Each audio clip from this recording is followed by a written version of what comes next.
Cleveland Browns are getting 0 takers on the bait that they're throwing out there for the head coaching gig. Who would want to be the head coach for the Browns, and why aren't you potentially going to be the head coach of the Browns?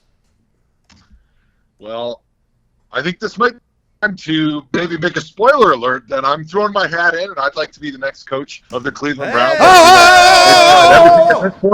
This is where we break news here on the Pat McAfee Show. Is that real?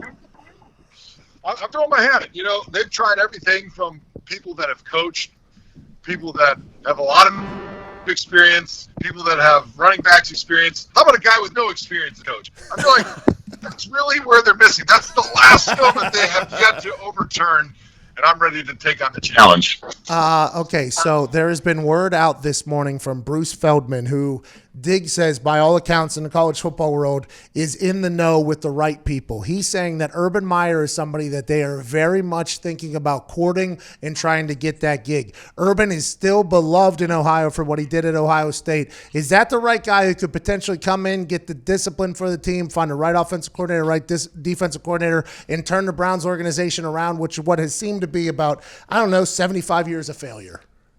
Yeah, there's been a lot of years of failure. Probably not quite 75, but right up in the 60s.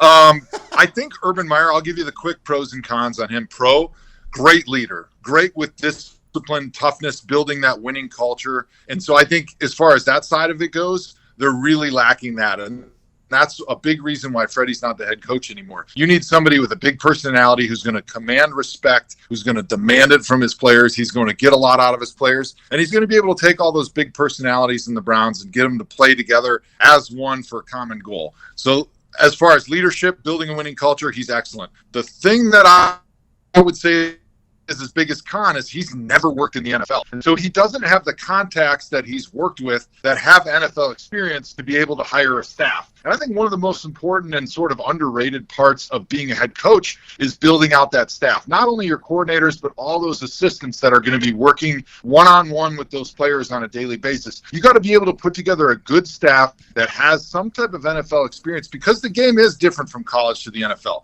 And head coaches, I think, you can make that bridge and that jump in today's NFL if you have some type of NFL experience, if you've worked with a bunch of guys that have NFL experience, so that you can hire those guys. But Urban, being a guy that has never worked in the NFL, doesn't have coworkers that have worked in the NFL. So if he makes that jump, he's going to have to hire a bunch of guys that either are all college background that he's worked with, or you're going to have to just hire a whole staff of guys that you depend on interviews or recommendations from other people.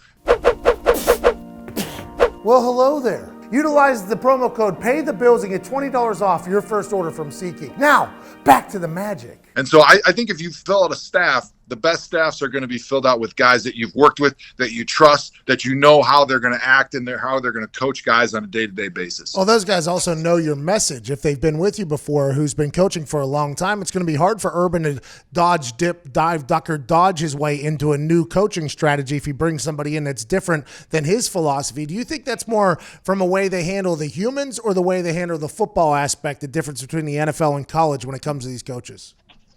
Well, it's both, and that's why it's so important, is because both those factors play into it. And you're going from coaching a bunch of 18, 19, 20-year-olds that have no money, and you own them based on that you give them a scholarship. So they have to listen to you when you're a college coach. In the NFL, every single one of these dudes make way more money than you. They have families. They've been doing this a long time. They, at that point, have a lot more experience in the NFL game than you do. And so it's harder to get the respect of NFL players. You have to prove it to them in the meeting room that you know what you're talking about, and you're going to give them good coaching from a technique, and from a scheme standpoint, you're going to put them in the best position to succeed. That's how you gain respect if you don't have it with number of years in the NFL. And also from a scheme standpoint, it is different in the NFL. Everyone talks about NFL schemes, and now there are some college schemes like the RPOs and the zone reads that are carrying over to the NFL game, but largely it's still, there's a lot of pro-style offenses, and there's a lot different schemes on defense that just you don't see in the college game.